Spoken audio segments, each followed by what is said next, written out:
divide 920 by 4 in a long division method.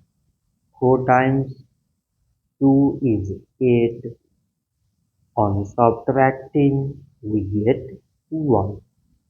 So now, this 1 is less than 4. So we put down this 2 and it is 12. 4 times 3 is 12. On subtracting, we get 0. So we have remaining this 0 which we can take here.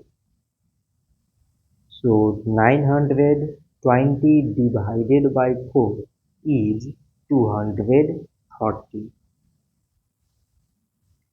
So this much for today and thanks for watching.